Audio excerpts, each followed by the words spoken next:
Hey guys, welcome to RedSunStories. Hope you're doing well. Tonight, deep in the mist-shrouded forests of Mount Kurama, a boy who should have been sleeping in the monastery stands alone in a moonlit ravine, and from the shadows steps a white-haired figure whose eyes hold 1,000 years of secrets, offering to teach him the impossible. So, before you get comfortable, please take a moment to like the video and subscribe if you enjoy what I do here. Let me know in the comments what time it is for you. I would love to connect with you guys. Now, let's dive into tonight's story together. The boy should not have been there. Ushiwa stood in the ravine called Sojugatani, wooden sword gripped in hands too small for vengeance, facing the darkness between ancient cedars. Above him, Mount Kurama rose into night mist, its slopes wrapped in secrets older than memory. The monastery where he was meant to sleep lay far behind, its bells silent, its monks dreaming of enlightenment. But the boy could not dream. Not while his father's blood cried out. Not while the Minamoto name lay broken in the dust of defeat.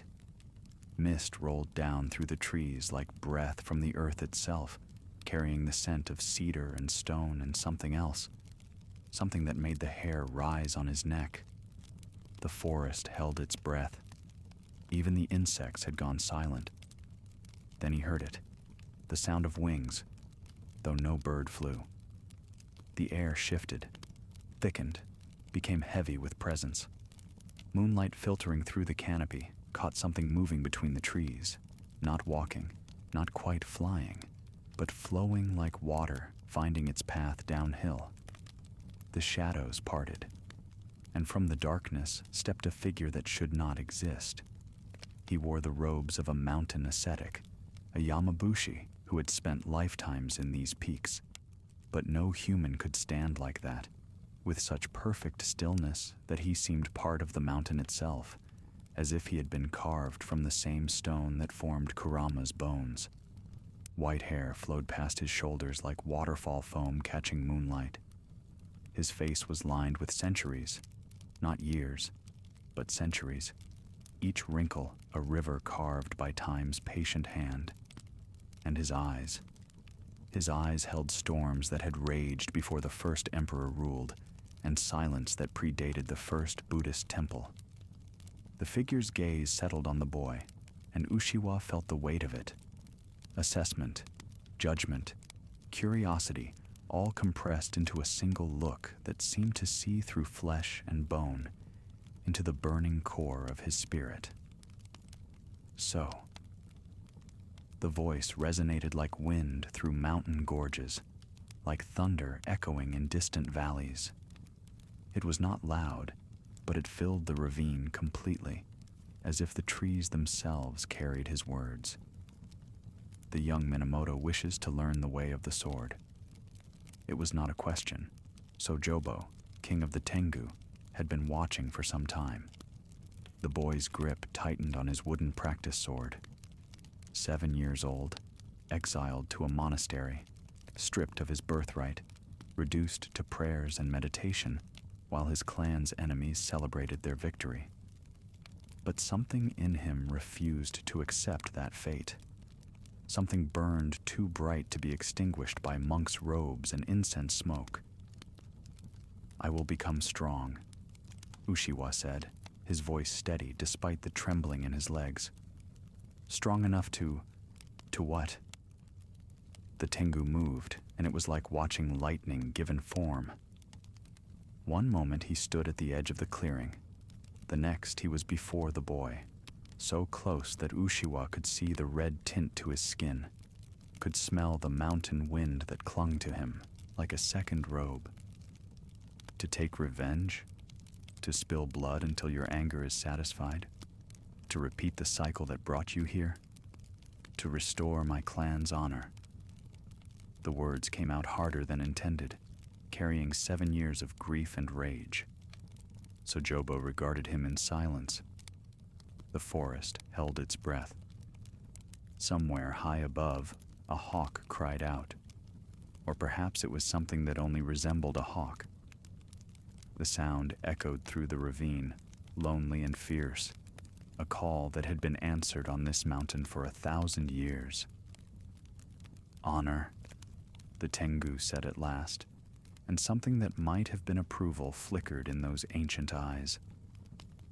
"Not revenge. That distinction may save you, boy." He stepped back, and the shadows seemed to gather around him like obedient servants. "But words mean nothing. Your enemies speak of honor while they plot. Your allies pledge loyalty while they scheme. What matters is what you do when the mountain wind cuts through you and your hands bleed and every muscle screams for mercy." He raised one hand, long fingers that could have been human, but weren't.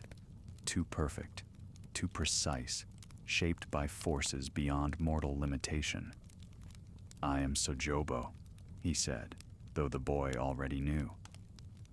Everyone in the monastery whispered about the Tengu king of Kurama, about the guardian who had watched these peaks since before the temple was built, since before the first human climbed these slopes seeking enlightenment. "I possess the strength of 1,000 normal Tengu. I have taught the art of war to those deemed worthy since the emperors were young. I do not teach the weak. I do not teach the vengeful. I do not teach those who seek power for its own sake." The moonlight caught his white hair, and for a moment he seemed to glow with inner light, or perhaps it was just the way the mist moved around him, responding to his presence like water flowing around stone.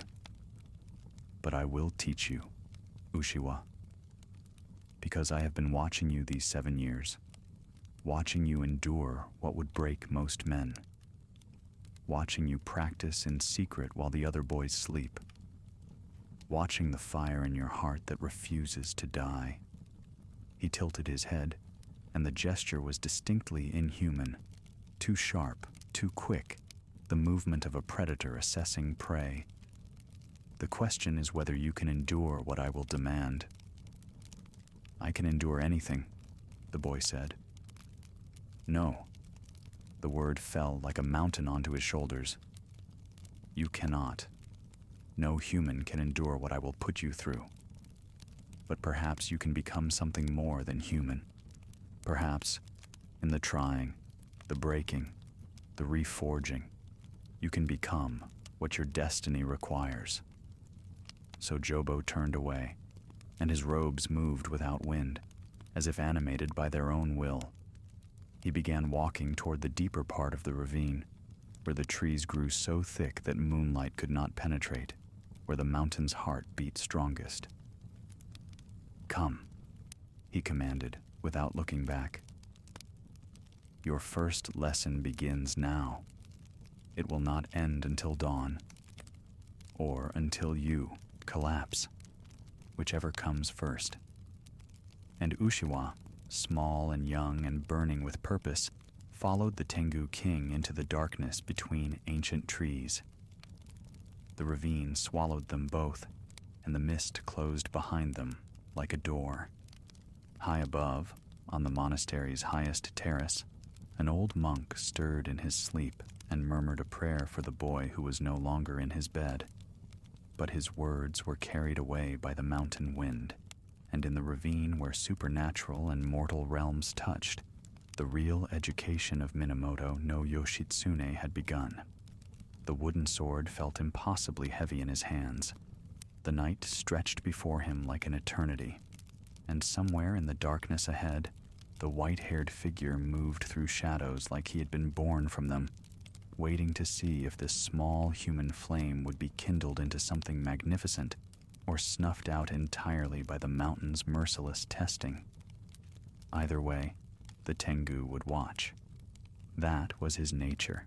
That was his purpose. Guardian of Kurama, teacher of legends, bridge between the realm of humans and the realm of something far older, far stranger, far more demanding than the boy could yet imagine. The first lesson would be about endurance. They always were. To understand what happened in the ravine that night, one must first understand what stood before the boy. Sojobo was not merely a Tengu. He was the origin, the archetype, the king and god of all his kind. While lesser Tengu haunted forests and frightened woodcutters, while Karasu Tengu, with their crow-like features, quarreled among themselves, Sojobo had existed since the mountains first pushed their way toward heaven. He had watched empires rise and fall like seasons. He had seen the first Buddhist temples built on Japan's soil, had witnessed the transformation of his own kind from feared demons to revered guardians. The history of Tengu is the history of transformation itself. In the earliest days, they were feared as yokai of the worst kind. Malevolent beings who kidnapped people, caused mischief, led travelers astray, embodied pride and arrogance and all the sins that Buddhist teaching warned against. Monks who died consumed by pride were said to be reborn as Tengu, condemned to haunt the mountains in bestial form, their spiritual corruption made manifest in red faces and inhuman features. They were obstacles on the path to enlightenment, demons to be overcome, warnings of what became of those who strayed from the Dharma. But over centuries, perception shifted like wind changing direction. The same fierce nature that made Tengu dangerous also made them powerful protectors.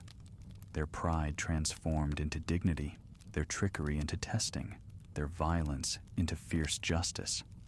They became guardians of sacred mountains and forests, punishing those who showed disrespect to nature, guiding lost souls who approached with pure hearts, defending temples against malicious spirits. Woodcutters learned to leave offerings, kuhin mochi rice, cakes, special fish, at forest edges before entering Tengu territory. Those who approached the mountains with humility and respect found protection. Those who came with greed or arrogance were whisked away, returned days later humbled and changed, if they returned at all. Sojobo embodied both aspects, the terrifying and the sacred, the harsh teacher and the benevolent guardian. He was Daitengu, greater Tengu, taking the form of a Yamabushi mountain ascetic with his long nose, red-tinged skin, flowing white hair, robes that moved like living things. He carried a feather fan that could summon typhoons, owned supernatural strength that could level forests, possessed knowledge of martial arts that surpassed any mortal master. But he used these gifts not for chaos, but for testing, for teaching, for maintaining the delicate balance between human and supernatural realms. Mount Kurama was his domain, and had been since the mountain first rose from the earth. The mountain itself was sacred long before Buddhism arrived in Japan. It was a ryuketsu, a dragon hole, a place where spiritual energy concentrated so powerfully that the very rocks seemed to hum with life. Ancient cedars that predated human memory stood sentinel on its slopes. Ravens that might or might not be true birds called from hidden branches. Mist that moved with purpose rather than wind draped the peaks. And at its heart, at the Kurama Temple founded in 770 CE, the spiritual and physical worlds touched so closely that they became nearly indistinguishable. This was where Ushiwa had been sent 7 years ago, a child of 7, exiled from his rightful place. His father, Minamoto no Yoshitomo, had died in the Heiji Rebellion of 1159, betrayed, hunted, killed while fleeing. The Taira clan had swept to power on his blood, and the surviving Minamoto faced a choice: death or disappearance. Ushiwa's older brothers had been executed, but he was so young, so small, that he was deemed harmless. Instead of execution, he was given to Kurama Temple to become a monk, to live out his days in prayers and meditation, to forget the warrior blood in his veins, to let the Minamoto legacy die with dignity in temple silence. But the boy did not forget. Every day among the monks, every sutra chanted, Every hour of meditation, beneath it all burned the memory of who he was, what he had lost, what he was meant to become. The other boys at the temple were there to find enlightenment. Uchiwa was there in chains made of compassion, mercy that felt like mockery. He learned the prayers. He followed the routines. He behaved as he must. But at night, when the others slept, he practiced. With wooden swords stolen from the training hall, he drilled alone in the ravine. With determination that bordered on obsession, he pushed his small body beyond its limits. With fury carefully controlled into focus, he transformed grief into discipline. The monks thought him obedient. They did not see the fire they could not extinguish with scripture and ritual. But Sojobo saw. The Tengu king saw everything that happened on his mountain. He watched the boys' secret training with interest that grew into something like approval. Here was no ordinary child seeking glory. Here was a spirit that refused to break under the weight of tragedy. Here was potential, raw, untamed, burning, that might be shaped into something extraordinary, or might burn itself to ash trying. So on that night, when Uchiwa stood in Sojogatani Ravine at midnight, alone with his wooden sword and his impossible dreams, Sojobo made his decision. He would test this child. He would teach him, if he proved worthy. Not out of kindness. Tengu did not operate on such simple principles, but because the mountain had shown him something. The spiritual energy of Kurama, the Ryuketsu that pulsed beneath the rocks and trees, resonated with the boy's presence. Destiny and determination aligned here, in this ravine, at this moment. The Tengu king would forge a legend. Begin, Sojobo commanded in the darkness of that first night, and for 6 hours, until the eastern sky began to pale, the boy practiced. Not the formal kata taught to samurai sons, not the measured movements of temple training. What Sojobo taught was something older, something that came from watching hawks dive and winds carve stone and water find its path downhill. He taught movement without thought, striking without hesitation, balance without conscious effort. Again, the Tengu would say, and the single word carried more weight than any lecture. Faster. No, not faster. More fluid. Like water, not like stone. Again. Your feet are planted like you fear the earth will swallow you. Trust the ground. Again. You hesitate. Hesitation is death. Again. The boy's arms screamed. His legs trembled. Sweat poured down despite the mountain cold. Blisters formed and broke and formed again. But he did not stop. Could not stop. Because Sojobo was there, watching with those ancient eyes that had seen empires rise and fall, and the boy would die before showing weakness before such a being. When dawn finally touched the mountain peaks, Uchiwa collapsed. Sojobo stood over him, expression unreadable. "Tomorrow night," he said. "Same place, same time. Do not be late." Then the Tengu king was gone, vanished like morning mist under sunlight, leaving the boy gasping in the ravine with the sound of wings that might have been real or might have been memory echoing between the trees. Uchiwa stumbled back to the monastery before the morning bells rang. He fell into bed among the other sleeping boys, his hands raw, his body a single ache, his spirit soaring higher than it had since his father died. The other boys woke, thinking him peaceful in sleep. They did not know he had just begun a training that would reshape the destiny of clans and centuries. That night, he returned to the ravine, and Sojobo was waiting. The training did not become easier. It became more demanding, more precise, more impossible. Night after night through that first month, Uchiwa crept from the monastery to meet the Tengu king in Sojogatani Ravine. Night after night, He practiced until his body gave out, or dawn arrived, whichever came first. And slowly, painfully, impossibly, he began to change. So Jobo taught not with lengthy explanations, but with demonstration and demand. He would move, a strike, a parry, a flow of motion that seemed to defy physics, and then command the boy to replicate it. When Uchiwa failed, which was always at first, the Tengu would simply say, again. When he came close, Sojobo would show the movement again with subtle differences the boy had to perceive and integrate. When he succeeded, there was no praise, only the next lesson, harder than the last. "The sword is not your weapon," Sojobo said one night, as autumn painted the mountain in crimson and gold. "It is an extension of your will. When you think I will strike, you have already lost. By the time the thought forms, your opponent has moved. You must become the strike. No gap between intention and action. No separation between mind and body." Uchiwa tried to understand. His wooden sword felt heavy, clumsy, separate from himself no matter how tightly he gripped it.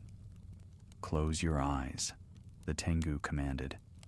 The boy obeyed, and immediately the world transformed. Without sight, the mountain's sounds became overwhelming, wind through branches, the distant waterfall, his own breathing, the rustle of Sojobo's robes that wasn't quite natural fabric moving in breeze. "Now defend yourself." Panic flared. Defend against what? But then he felt it, the shift in air pressure, the killing intent that preceded the Tengu's movement. Instinct moved the boy's sword up and to the left. Wood cracked against wood. His arms rang with the impact, but he had blocked. Again. The pattern repeated. Strike, block, strike, block. Uchiwa learned to feel the attack before it arrived, to trust something deeper than eyes or conscious thought. When he opened his eyes an hour later, the world looked different. He could see the tension in Sojobo's shoulders before he moved, could read intent in the way weight shifted from foot to foot. "Better," the Tengu said. It was the closest thing to praise the boy had heard. "You begin to understand. But understanding is not mastery. Understanding is only the first step onto a path that has no end." Winter came to Mount Kurama, and with it, new hardships. Snow blanketed the ravine, turned the trees into frozen sculptures, made every breath a knife in the lungs. But Sojobo did not relent. If anything, the training intensified. "The mountain does not care about your comfort," he said, as Uchiwa shivered in his thin robes, feet numb in the snow. "Your enemies will not wait for pleasant weather. Learn to find warmth in movement, strength in adversity, focus in discomfort. These are the fires that forge true warriors." The boy learned to practice despite the cold, then to use the cold, to let it sharpen his focus rather than dull it. He learned that complaining was pointless, that self-pity was a luxury he could not afford, that the only way through hardship was directly through its center. Some nights, other beings appeared in the ravine, lesser Tengu, perhaps, or mountain spirits drawn to the training taking place. They would watch from the trees, eyes glinting in moonlight, occasionally making sounds that were almost words. Sojobo would acknowledge them with slight nods, but his focus never left his student. Once, an Oni appeared, a demon from the deeper mountains, towering and terrible, with horns and fangs and rage in its eyes. Uchiwa froze, wooden sword suddenly feeling like a child's toy. But Sojobo merely looked at the creature, and his eyes held something that made even the demon pause. "Leave," the Tengu said quietly. "This one is under my protection." The Oni snarled, but retreated back into the forest. The boy realized then the depth of what was happening. Sojobo was not just teaching him swordsmanship. He was claiming him, marking him as under Tengu protection, announcing to all the supernatural beings of Mount Kurama that this human child was not to be touched. "Why?" Uchiwa asked later. "Why do you teach me? Why do you protect me?" Sojobo was silent for so long that the boy thought he wouldn't answer. When he finally spoke, his voice carried weight like mountain stone. "Because I have lived 1,000 years and watched humans struggle with their small lives and smaller dreams. Most are content to follow paths others have carved, but occasionally, rarely, one appears who burns with something more. You carry destiny in you, boy. I can see it, sense it, feel it, in the way the mountain's energy responds to your presence. I do not know exactly what you will become, but I know it will matter. That is enough reason to teach you. That, and..."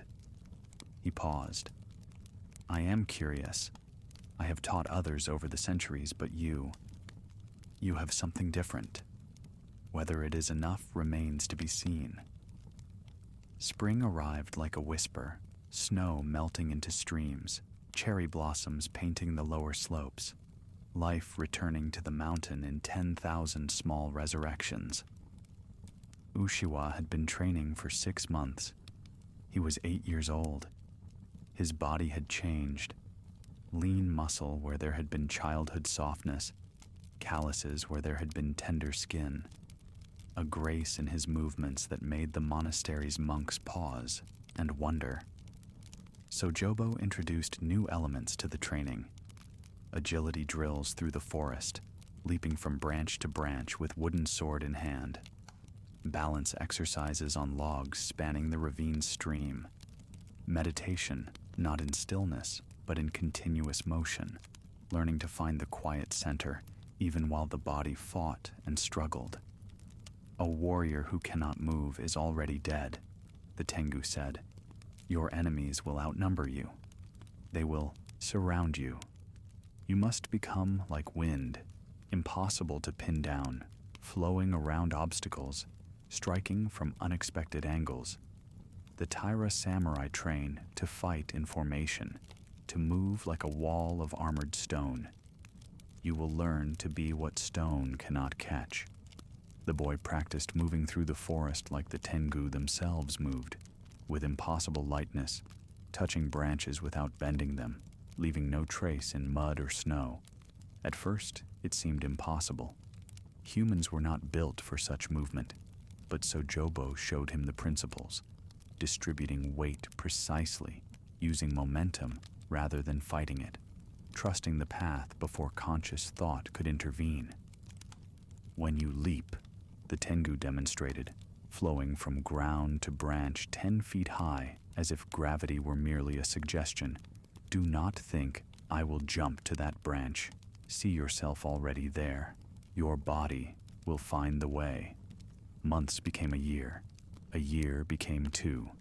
The boy who had been Uchiwa was becoming something else. Not quite human anymore, not yet supernatural, but walking the narrow path between. He could move through darkness like one born to it. His strikes with the wooden sword were fast enough to hum through air. His balance was such that he could stand on one foot on a narrow branch through a windstorm.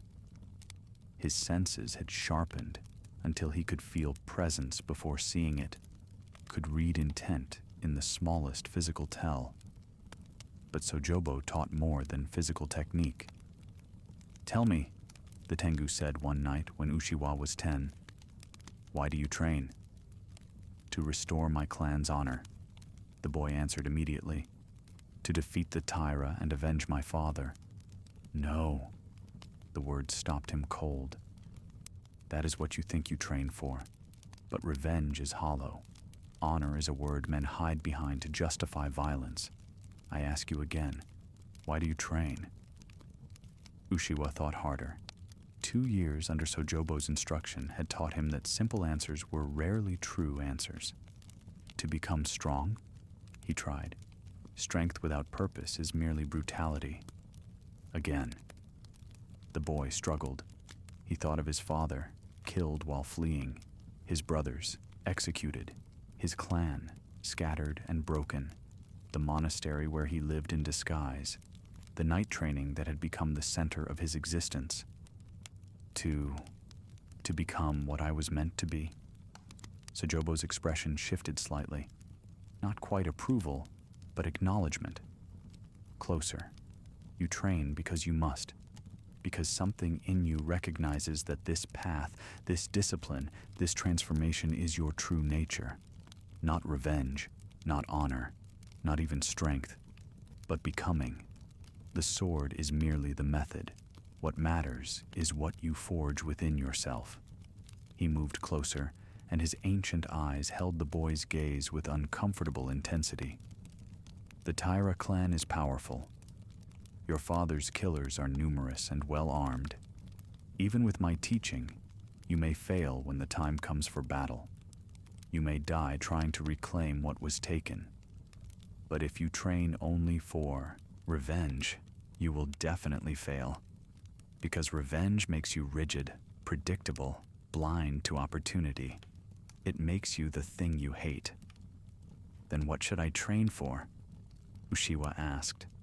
For mastery, for discipline, for becoming someone worthy of the name Minamoto, for embodying the warrior's true path, which is not about killing, but about living with such precision, such awareness, such skill, that when violence becomes necessary, you execute it perfectly and then set it aside.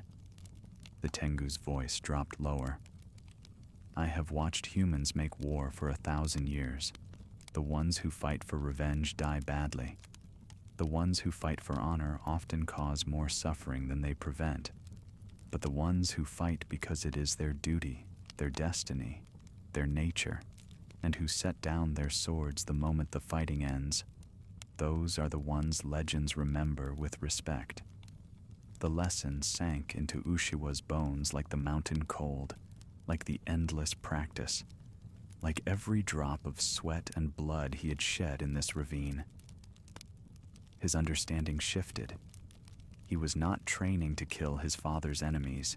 He was training to become someone capable of changing destiny itself. The distinction was subtle, but absolute. I understand, he said. No, Sojobo replied, but you will. Summer came again, the third summer since training began. Uchiwa was 11. He had grown tall, his child's body transforming into an adolescent's lean frame. His sword practice had evolved from clumsy determination into flowing art. But Sojobo kept teaching, kept pushing, kept demanding more. You have learned to move like wind, the Tengu said. Now learn to strike like thunder. Speed without power is merely dance. Power without speed is merely strength. You need both, unified, instant, devastating. The new drills focused on generating maximum force in minimum time. Not through muscle alone. Uchiwa would never be the strongest warrior, but through perfect technique, precise timing, channeling momentum from legs, through hips, through shoulders, through arms, through blade in one unbroken flow of energy. Like this, Sojobo demonstrated, his sword cutting air with a sound like tearing silk. A branch as thick as the boy's wrist fell in 2 pieces, cut so cleanly it took a moment to separate. The blade does not cut through resistance. The blade arrives at exactly the right moment, at exactly the right angle, with exactly the right force. There is no resistance because there is no flaw in execution. Uchiwa practiced the cut 10,000 times. His shoulders screamed, his wrists ached. The wooden sword became an extension of his body, his intent, his will made manifest.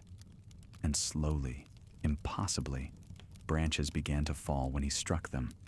Not cut, not with a wooden blade, but separated by the perfection of the technique itself. Good, Sojobo said when it happened.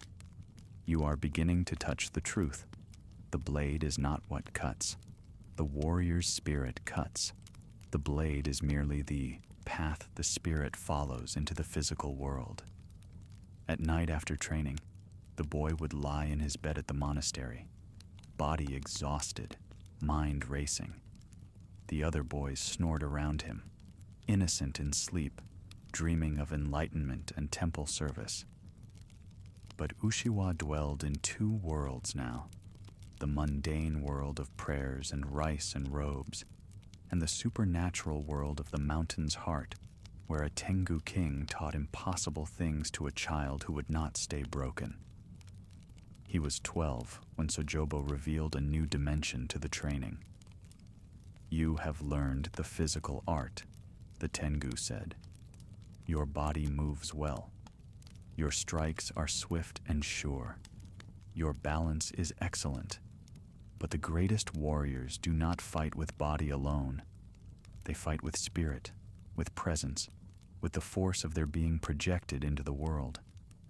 This is what separates the skilled from the legendary." He demonstrated, and suddenly the ravine felt different. The air grew heavy. The boy's breath caught. It was as if a great weight had settled onto his shoulders, as if the Tengu before him had become a mountain himself, immovable, inexorable, overwhelming. "This is called killing intent," Sojobo explained, and the pressure eased. Or more accurately, directed will. Every living being radiates their inner state outward. Most humans do this weakly, unconsciously. Warriors learn to do it strongly, deliberately.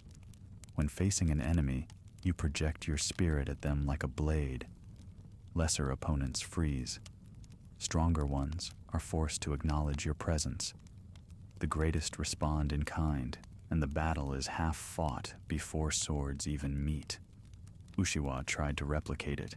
He focused his will, his determination, his training, and pushed it outward toward Sojobo.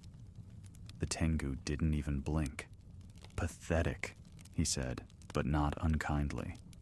"You leak your spirit in all directions like water through a broken pot.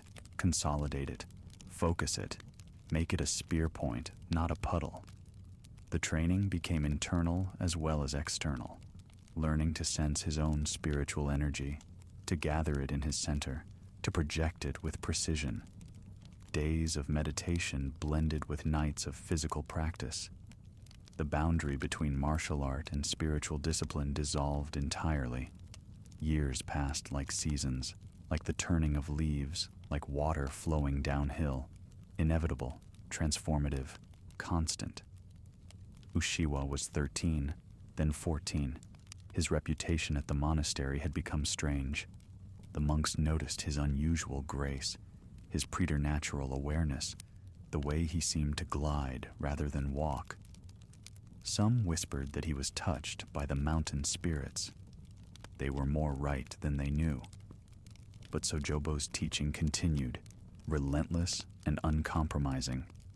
The boy, now not quite a boy anymore, learned to fight multiple opponents simultaneously, wooden swords whistling through the air as the Tengu created duplicates of himself, or perhaps called lesser Tengu to serve as training partners.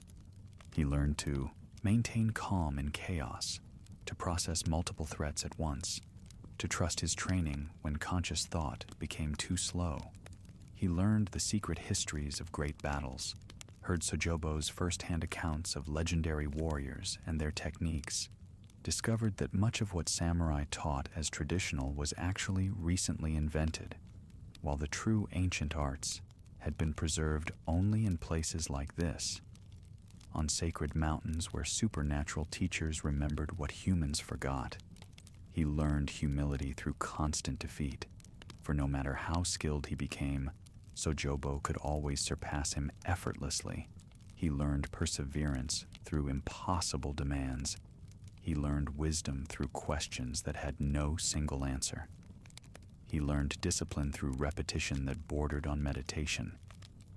He learned honor, not from lectures about Bushido, but from the Tengu's consistent example. Harsh, but never cruel. Demanding, but never arbitrary. Testing, but never breaking.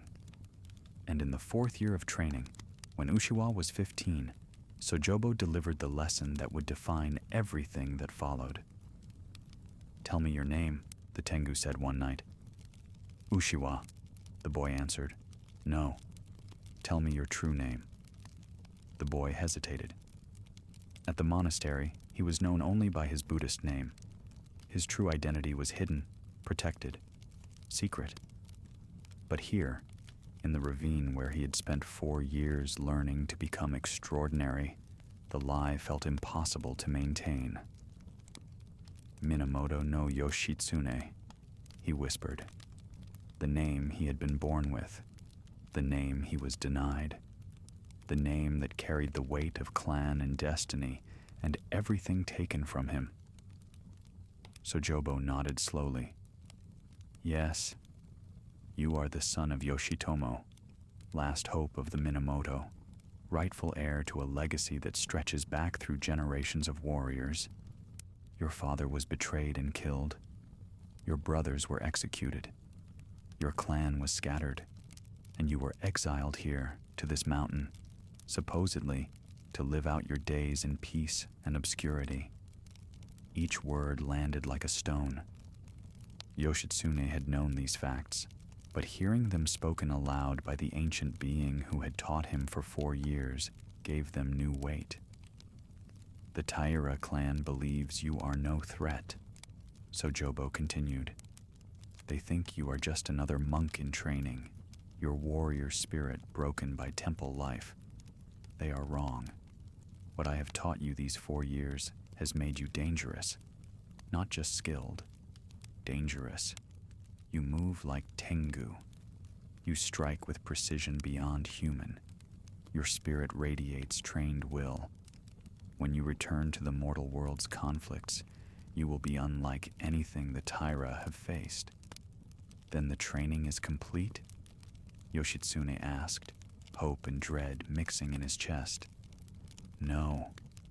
The Tengu's expression was unreadable. "The training will never be complete. Mastery is a horizon that recedes as you approach. But your time on this mountain grows short. You are 15. Soon you will be sent away from the monastery. Your guardians fear you are becoming too skilled, too dangerous, too visible.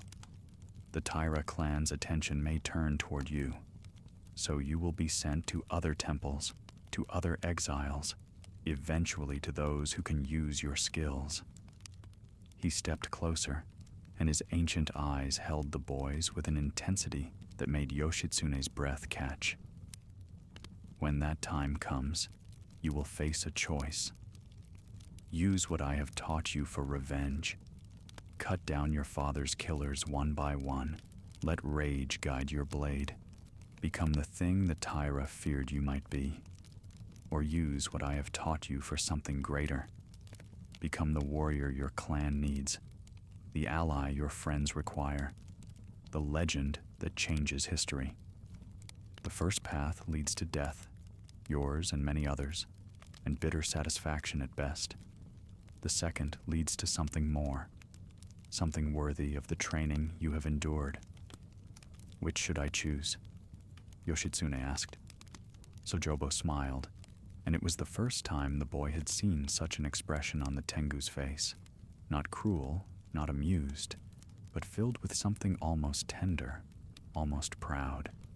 "If I told you, the choice would be mine, not yours. And then you would have learned nothing.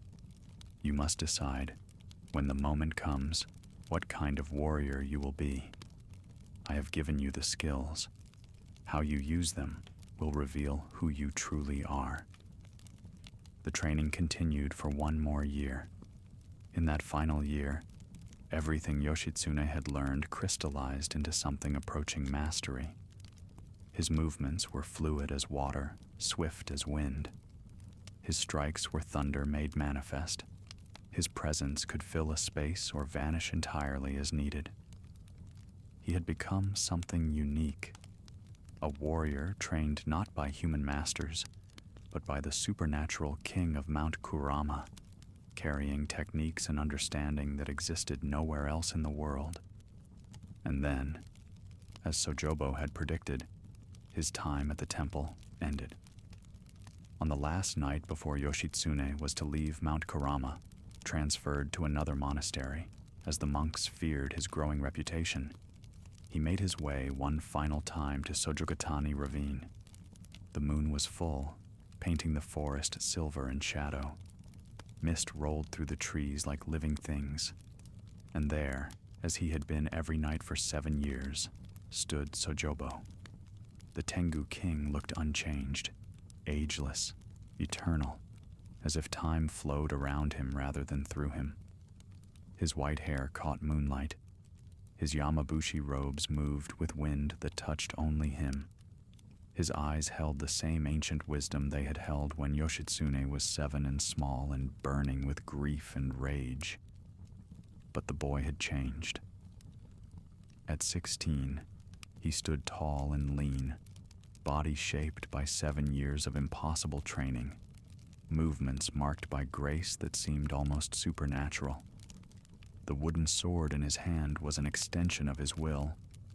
The ravine felt like home in ways the monastery never had. So Jobo said, "You have come to say farewell. If you permit it, master." The Tengu's expression flickered, something that might have been surprise or approval or both. "Master, you have never called me that before. I did not understand what it meant before." Yoshitsune stepped into the ravine properly, taking the stance that had become second nature. "Will you honor me with one final lesson?" Sojobo regarded him in silence. The mountain held its breath. The forest waited. Then the ancient being smiled, truly smiled, and it transformed his features from stern mountain spirit to something almost grandfatherly, almost kind. "Very well. Come." They moved through Keita Yoshitsune had practiced 10,000 times, but now they flowed like conversation between old friends. Strike and parry, advance and retreat, the deadly dance of blades that had been perfected over 7 years of midnight practice. But this time was different. This time, Sojobo did not push harder, did not demand more. This time, he simply matched his student, moved with him, celebrated the transformation that had occurred. When they finished, both were still, weapons lowered, breathing synchronized with the mountain's rhythm. "You have learned well," Sojobo said. "Better than I expected when you first stumbled into this ravine, small and angry and determined. You had potential then. You have mastery now, or the beginning of it. What you do with it will define your legacy." "I remember what you taught me," Yoshitsune said. "Not just the techniques, but the purpose behind them. Not revenge, not merely honor, but becoming what I was meant to be." "Good." The Tengu nodded slowly. "Then understand this final lesson, the one I have been building toward these 7 years. The greatest strength is not in the blade you carry, but in knowing when to draw it and when to leave it sheathed. You have learned how to kill with precision beyond mortal capability. Now learn that true warriors fight only when they must, and end conflicts as quickly as possible, and then set down their swords and return to peace." He stepped closer, and Yoshitsune felt the weight of those ancient eyes, the accumulated wisdom of a being who had watched empires rise and fall. The Taira clan is powerful, but not invincible. They have grown arrogant in their dominance, corrupt in their comfort. They will fall, given time and the right pressure. You will be part of that fall. Your skills will tip battles. Your presence will inspire others.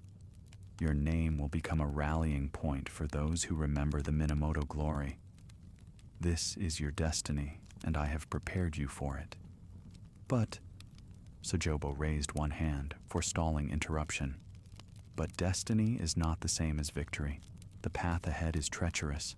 You will face allies who betray, friends who die, enemies who deserve respect, and triumph that tastes like ash. Glory comes with a price. Power attracts jealousy. Success breeds resentment.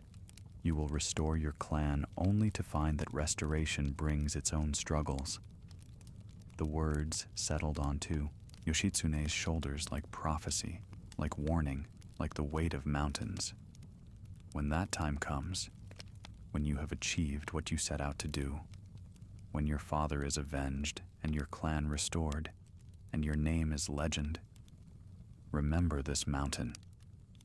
Remember these nights when it was just you and your sword, and the darkness, and the determination to become more than you were. Remember that true strength is internal, that the greatest victories are over yourself, that discipline is its own reward. So Jobo reached out and placed one hand on Yoshitsune's shoulder. The touch was light, almost human, but Yoshitsune felt power flowing from it, blessing, acknowledgement, the marking of a student who had earned his teacher's approval.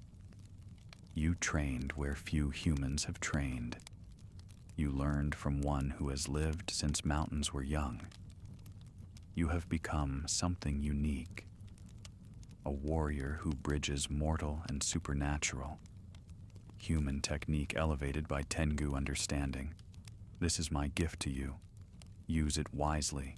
Use it well. Use it to become the legend I know you can be. Tears formed in Yoshitsune's eyes, though he could not say why. Pride, perhaps. Gratitude.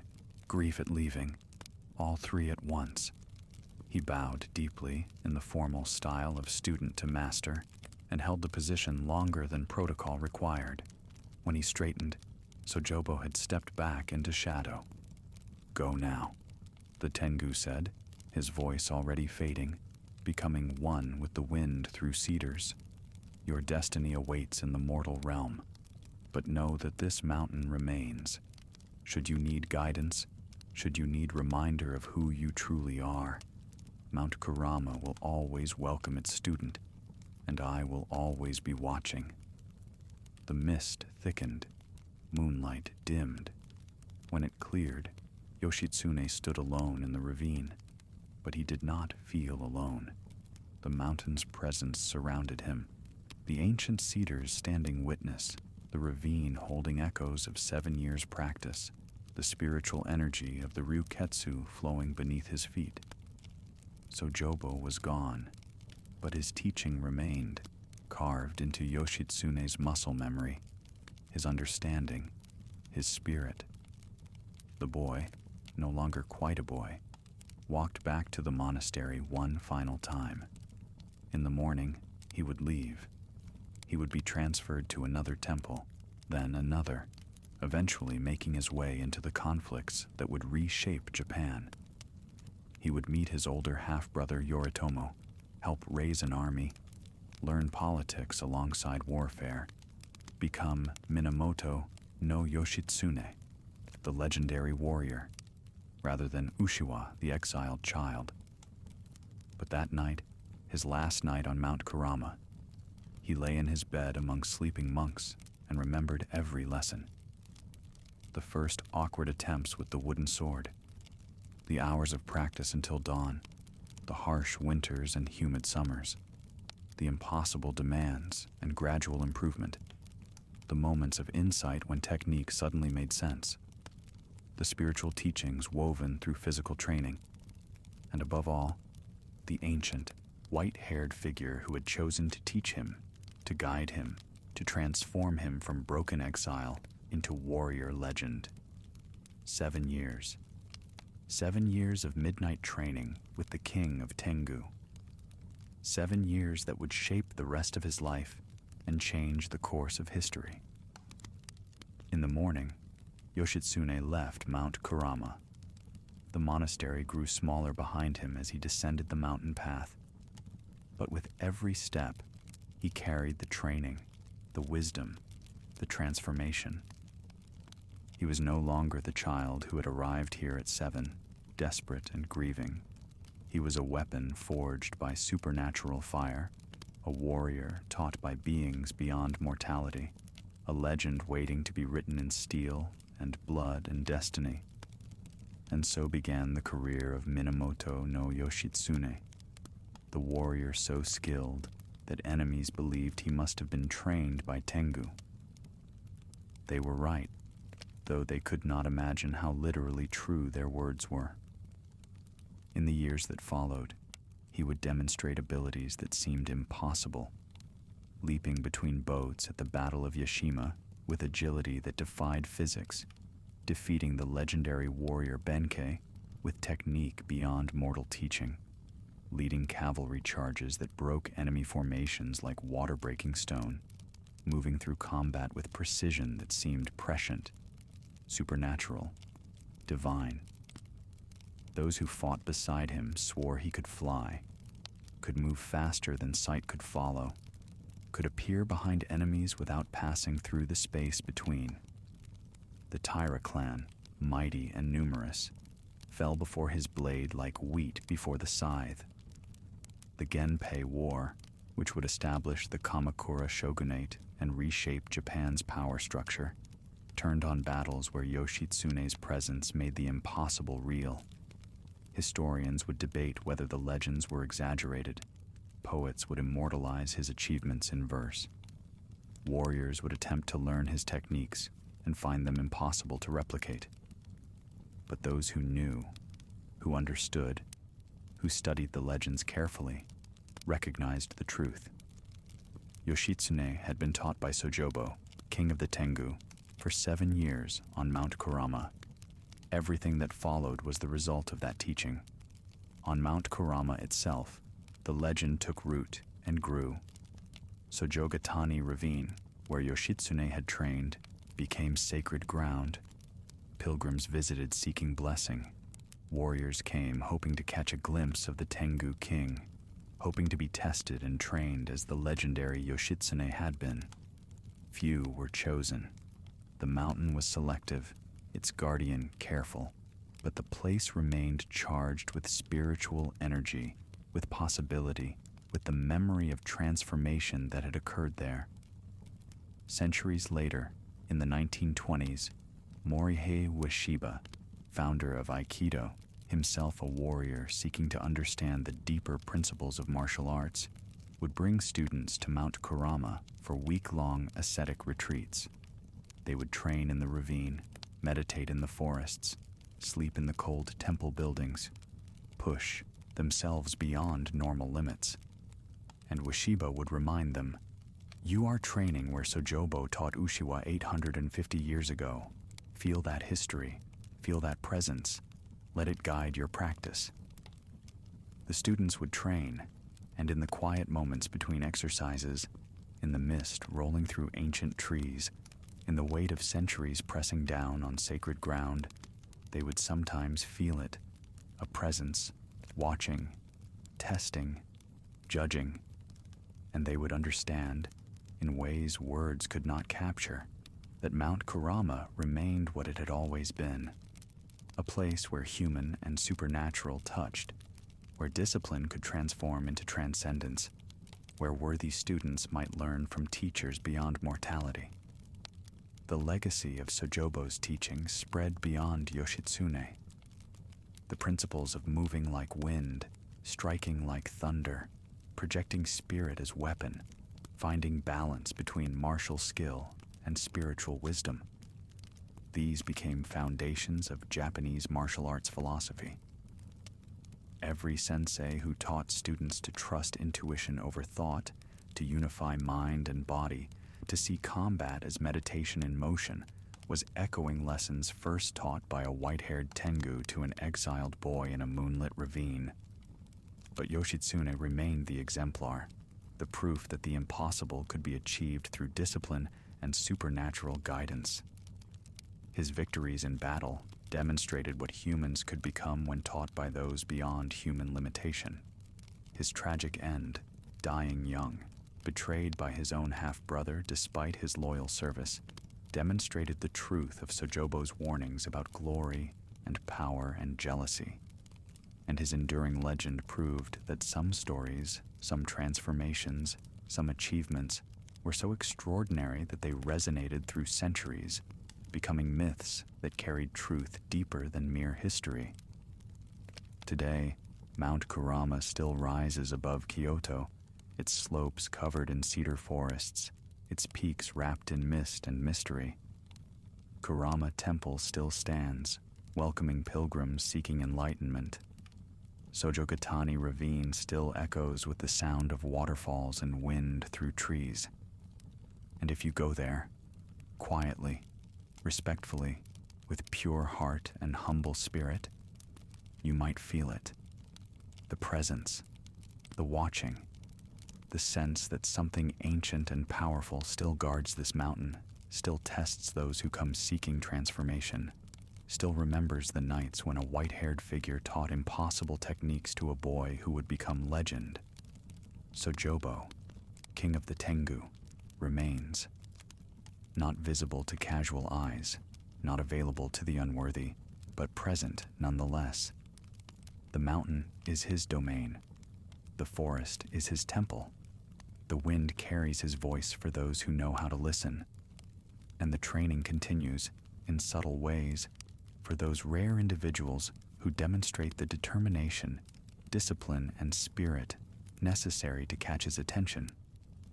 The wooden swords still cut through morning mist in that ravine, though the hands that hold them belong to practitioners 8 centuries removed from Yoshitsune's time. The lessons still resonate: discipline over desire, mastery over ego, balance between power and wisdom, the understanding that true strength comes from within and radiates outward through perfect technique. This is the legacy of the Tengu king and his greatest student. This is why Mount Kurama remains sacred, charged with spiritual energy that practitioners can feel even today. This is why the story endures, because it speaks to something deeper than history, something that resonates in the human spirit, the possibility of transformation through discipline, the existence of teachers who see potential where others see only limitation, the truth that certain places and certain encounters can reshape destiny itself. The battles came and went like seasons. Yoshitsune's name became synonymous with impossible victory. At the Battle of Ichi no Tani, he led cavalry down a cliff face so steep that his enemies believed it impassable, but the training on Mount Kurama's slopes had taught him balance beyond normal human capability. At the Battle of Yashima, he leaped from boat to boat across turbulent water with such speed and precision that witnesses swore he flew, and perhaps, in a way taught by Tengu, he did. The Taira clan fell. The Minamoto rose. Yoshitsune's half-brother Yoritomo established the Kamakura shogunate, beginning an era of military government that would shape Japan for centuries. And through it all, Yoshitsune fought with skill that seemed supernatural because it was trained not by mortal masters, but by Sojobo himself, carrying techniques that existed nowhere else in the world.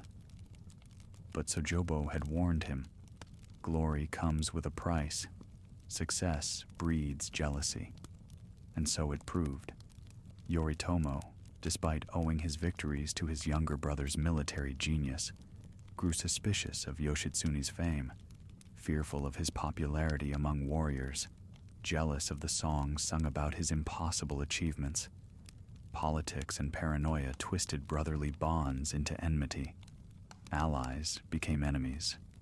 The warrior who had restored the Minamoto clan found himself hunted by that same clan, driven into exile once more, betrayed by the very people he had fought to elevate. In the end, Yoshitsune died young, surrounded by enemies, his extraordinary life cut short by the jealousy his success had generated, just as Sojobo had warned, just as the Tengu king had foreseen. But even in death, the legend grew, because Yoshitsune had not fought for glory or power or even family. He had fought because it was his nature to fight, his destiny to transform history, his purpose to embody the warrior's path that Sojobo had taught him. The betrayal that ended his life could not diminish the victories he had achieved, the techniques he had demonstrated, the proof he had provided that humans trained by supernatural teachers could accomplish the impossible. On Mount Kurama, they say Sojobo watched it all unfold, the rise and fall, the glory and tragedy, the transformation of his student from exiled boy to legendary warrior, to hunted fugitive, to immortal myth. And perhaps the ancient Tengu felt something like sorrow, not regret for teaching Yoshitsune, but grief that the mortal world's small politics could not appreciate the extraordinary being he had helped create. Or perhaps he felt satisfaction, because the training had never been about ensuring victory or preventing tragedy. It had been about transformation, taking raw potential and forging it into something magnificent, regardless of whether that magnificence lasted a lifetime or merely a few brilliant years. Yoshitsune had become what Sojobo had seen in him, a legend that would endure for centuries, a warrior whose name would be spoken with reverence, a student who had honored his teacher through extraordinary achievement. The mountain remembered. Long after Yoshitsune's death, long after the Genpei War became history and then legend and then myth, Mount Kurama remained. The cedars grew taller, their roots digging deeper into the sacred soil. The ravine called Sojogatani continued to echo with the sound of waterfalls and wind. The temple welcomed new generations of seekers, and the stories persisted of the white-haired Tengu king who had taught the greatest warrior Japan had ever known, of the midnight training sessions that forged legend from exile, of the techniques that seemed to transcend human limitation because they had been taught by something beyond human. Pilgrims came seeking Sojobo's blessing. Some were warriors hoping to learn his techniques. Others were seekers wanting to understand the spiritual principles that had guided Yoshitsune's transformation.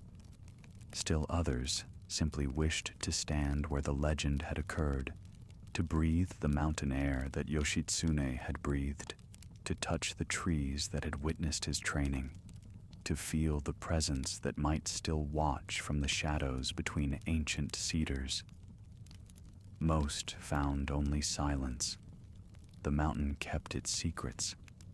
Sojobo revealed himself to few, and only to those who demonstrated the determination, humility, and potential that had marked young Ushiwa 7 centuries before. The Tengu king was patient. He had eternity. He could afford to be selective. But the mountain's spiritual energy remained accessible to all. The Ryuketsu, the dragon hole of concentrated power that pulsed beneath Kurama's slopes, continued to charge the air with possibility. Practitioners who trained there reported heightened awareness, accelerated learning, moments of insight that seemed to come from beyond themselves. The place itself became a teacher, holding wisdom in its stones and trees and flowing water, offering lessons to those who approached with respect and openness. Festivals celebrated Yoshitsune's memory. Theatrical performances reenacted his battles. Artists painted scenes of his training with Sojobo, the white-haired Tengu, demonstrating sword techniques to the determined boy, moonlight painting them both in silver, the ravine serving as mystical dojo where impossible things became real. The image became iconic, symbolic of transformation through dedication, of supernatural guidance available to worthy seekers, of the thin boundary between human and divine that existed in certain sacred places. And the martial arts community took note. The principles Yoshitsune had demonstrated, moving with supernatural speed, striking with impossible precision, projecting spirit as weapon, maintaining calm in chaos, became foundational to Japanese martial philosophy. Masters studied the legends, attempting to reverse engineer the techniques to understand what Sojobo had taught. Most could only approximate. the true depth required more than human teaching. Centuries passed. The Kamakura shogunate gave way to the Muromachi, which gave way to the Sengoku period's wars, which gave way to the Edo period's peace, which gave way to the Meiji Restoration's modernization. Japan transformed repeatedly, each era bringing new challenges, new philosophies, new understandings of what it meant to be a warrior in changing times. But Mount Kurama endured, unchanged in its essential nature, a constant in a world of flux, a sacred space holding memories and wisdom that transcended political changes and social evolution. The Tengu king remained its guardian, watching over the mountain as he had for millennia, occasionally selecting students, more often simply maintaining the spiritual integrity of the place that had birthed legends. In 1920, Morihei Ueshiba arrived. He was already an accomplished martial artist, having mastered several traditional styles. But he sought something deeper, not just physical technique, but spiritual understanding, not just fighting skill, but the wisdom to transcend fighting itself.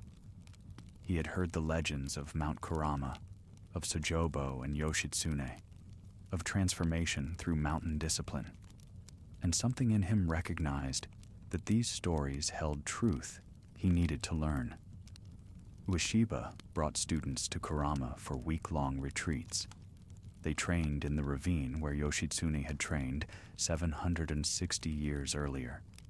They practiced kata in the mountain cold, meditated beneath ancient cedars, pushed themselves beyond normal limits in pursuit of understanding that could not be articulated, only experienced. And Ueshiba would tell them, "Feel this place, feel its history. You stand where Sojobo taught the greatest warrior of his age. That teaching continues, if you have the awareness to perceive it."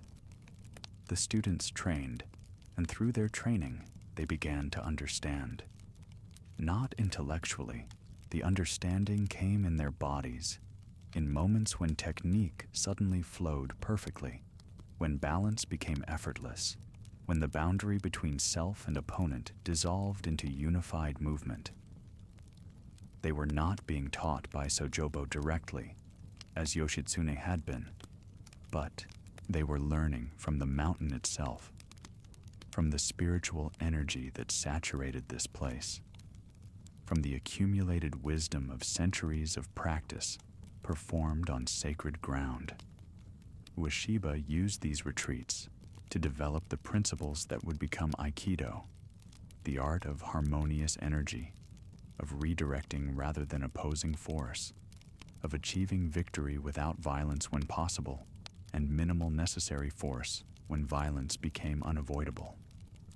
These principles echoed what Sojobo had taught Yoshitsune, that true strength came from within, that the greatest warriors knew when to fight and when to refrain, that discipline was its own reward regardless of outcome. The connection was not coincidental.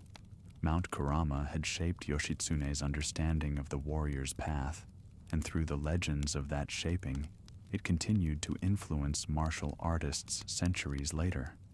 The place itself had become a teacher, its lesson written in stone and tree and flowing water, available to those who could read it. World War II came and went, bringing unprecedented destruction to Japan. Cities burned, millions died. The nation that had seemed invincible was humbled, transformed, reborn from devastation.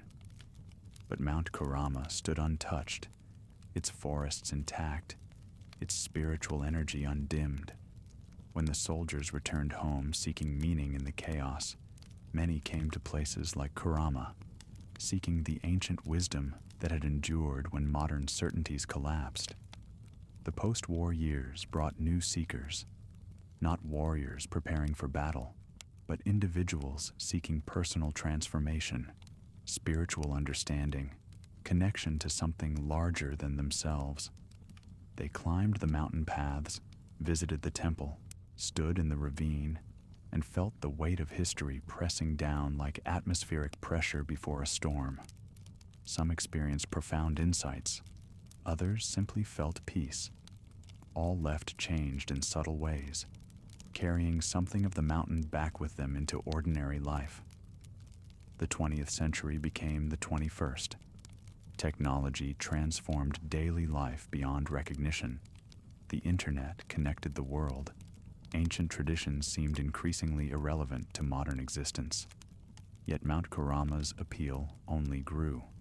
Perhaps because of technology's advance, not despite it. People sought balance, sought connection to something older and deeper than digital networks, sought proof that certain truths transcended technological change. And they found it. The mountain remained what it had always been, a place where discipline could lead to transformation, where determination attracted supernatural attention, where the boundary between possible and impossible became negotiable for those willing to endure the testing. Modern martial artists still make pilgrimage to Kurama. They train in the Ravine, attempting to touch the same understanding Yoshitsune achieved. Most fall short. The conditions that created Yoshitsune were unique, requiring not just his determination, but Sojobo's direct teaching over 7 years. But even approximation brings value.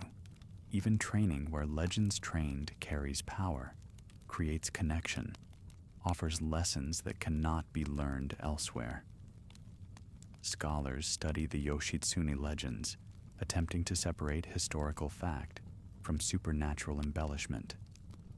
They point out that much of the Tengu training story may be metaphorical, that taught by Sojobo might simply mean trained in mountain ascetic traditions, or learned from hermit masters who lived on Kurama. They analyze the historical evidence, the political context, the military strategies Yoshitsune employed, and construct rational explanations for his extraordinary success. But the people who train on the mountain know better. They feel the presence. They sense the watching.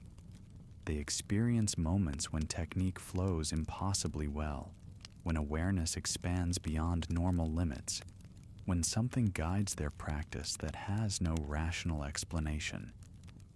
And they understand that some truths cannot be captured in historical analysis, that certain realities exist beyond empirical measurement, that the supernatural and natural interpenetrate in ways that defy simple categorization. The mountain whispers its secrets to those who listen properly, not in words.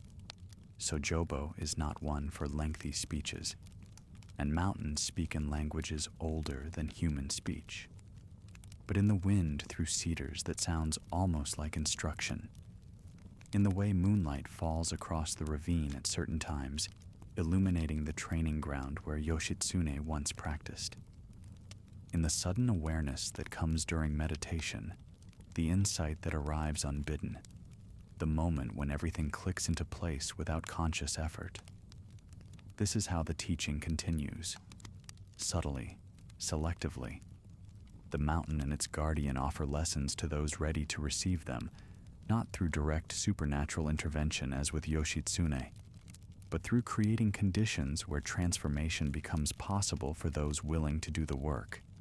The place amplifies intention, rewards discipline, responds to sincere seeking with opportunities for growth that seem to exceed what should be possible through mere environment, and sometimes, very rarely, something more direct occurs.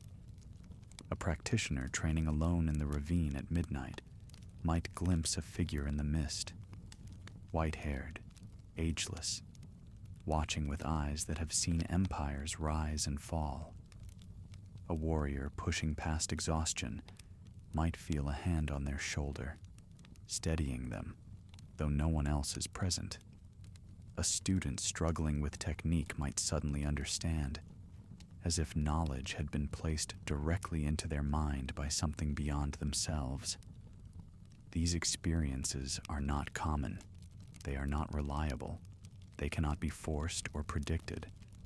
But they happen, just often enough to remind practitioners that Mount Kurama remains what it has always been, a thin place where mortal and supernatural touch, where Tengu still watch, where worthy students might still encounter teaching beyond mortal capability. The modern world dismisses such stories as imagination, as folklore, as the mind creating experiences it expects in places saturated with legend. But dismissal is easy for those who have never stood in Sojogatani Ravine at midnight, alone with their practice and their determination, feeling the weight of centuries pressing down, sensing presence that has no rational source, experiencing transformation that exceeds what training alone should provide. The mountain keeps its mysteries. Sojobo remains unseen by most, directly encountered by few, but present nonetheless. Eternal guardian, patient teacher, bridge between ages, when gods walked openly among humans in the modern era, when such walking has become rare, but never entirely ceased. He does not need to prove himself. He does not need validation from scholars or acceptance from skeptics. He simply is, as the mountain is, as the forests are, as the spiritual energy flowing through the Ryuketsu is, undeniable to those who experience it, impossible to prove to those who don't, and utterly indifferent to the question of belief. And so the legacy continues. Yoshitsune's story remains beloved in Japanese culture. Theatrical productions, novels, films, manga, anime, video games all retell his legendary exploits, the impossible battles, the supernatural training, the tragic end. Each generation rediscovers his tale, finds new meaning in the journey from exile to legend, from broken child to extraordinary warrior, from human to something that transcended human limitation through discipline and supernatural guidance. The core truth persists through all retellings. Transformation is possible. Discipline can elevate humans beyond their apparent limitations. Supernatural teachers exist for those who demonstrate worthy spirit. Sacred places hold power that can reshape individuals willing to endure their testing. And certain bonds between student and master, between human and mountain, between mortal determination and divine possibility, can produce results that seem impossible, but are merely unlikely, merely rare, merely reserved for those special combinations of person and place and purpose that align once in a generation. Mount Kurama stands. The cedars grow. The ravine echoes with water and wind. Pilgrims climb the paths seeking blessing, understanding, connection, transformation. Some find what they seek. Others find something different, but equally valuable. A few find nothing but beautiful scenery and ancient temple architecture. The mountain offers what each visitor is prepared to receive, no more and no less. And deep in the forest, in the shadows between ancient trees, in the places where moonlight doesn't quite reach, presence watches. White hair catches starlight. Eyes hold wisdom, accumulated over millennia. The king of Tengu remains at his post, guardian of the sacred mountain, teacher of legends, bridge between realms. Sojobo does not age, does not retire, does not stop watching for the next worthy student who might stumble into his domain, burning with determination and open to transformation. 7 centuries since Yoshitsune. But for beings who measure time in mountain lifespans, 7 centuries is nothing. A moment, a breath. Sojobo remembers teaching the boy as if it were yesterday, remembers his determination, his progress, his transformation from exile to legend, remembers the satisfaction of seeing potential fulfilled, of guiding someone from impossibility to achievement, of witnessing what humans can become when properly taught and willing to endure what teaching requires. And perhaps he hopes Perhaps, in whatever way ancient supernatural beings experience hope, Sojobo watches the pilgrims and practitioners who visit his mountain, assessing them with eternal patience, waiting for another who burns with that same fire, that same potential, that same combination of determination and humility and destiny that marked young Ushiwa. Perhaps the next legend is already walking the mountain paths, unaware that they are being watched, tested, judged. Perhaps they practice in the ravine right now, wooden sword cutting through mist, small flame of determination that might be kindled into something magnificent. Perhaps tonight, or tomorrow night, or a century from now, the white-haired figure will step from shadows and speak the words that begin transformation. So, you wish to learn, or perhaps not. Perhaps Yoshitsune was unique, once in a millennium alignment of person and place and purpose that cannot be replicated. Perhaps the age of such direct supernatural teaching has passed, and all that remains is the mountain's ambient wisdom, powerful, but not personal, available, but not tailored to individual students. Either way, the mountain endures. The guardian watches, the legacy persists, and Mount Kurama remains what it has always been, a sacred place where discipline meets divinity, where transformation becomes possible for those willing to endure its demands, where the story of Sojobo and Yoshitsune echoes through centuries as reminder and inspiration and invitation. Come to the mountain, the wind seems to whisper. Train in the ravine where legends trained. Test yourself against the silence and the cold and the demands that have no mercy. Push past your limitations. Find what lies beyond exhaustion, beyond pain, beyond the comfortable boundaries of ordinary existence. And perhaps, you will touch what Yoshitsune touched. Perhaps you will learn what he learned. Perhaps you will become what he became, in your own way, shaped by your own time, carrying forward the legacy of transformation through discipline that began in a moonlit ravine 8 centuries ago. The invitation stands. The mountain waits. The guardian watches. And the night wind through ancient cedars sounds almost like instruction, almost like encouragement, almost like the voice of a teacher who has waited a very long time for the next worthy student to arrive. Sleep now, with the mountain's presence around you. Dream of cedar forests and moonlit ravines. Feel the weight of wooden swords in your hands and the weight of destiny on your shoulders. Know that certain places hold power across centuries, that transformation remains possible for those willing to endure its demands, that supernatural teachers watch from shadows, patient and eternal, waiting for the next flame worth kindling into legend. The mountain stands, the guardian watches, the legacy endures, and somewhere in the mist between ancient trees, white hair catches starlight, and eyes hold the wisdom of ages, and the king of Tengu smiles, remembering.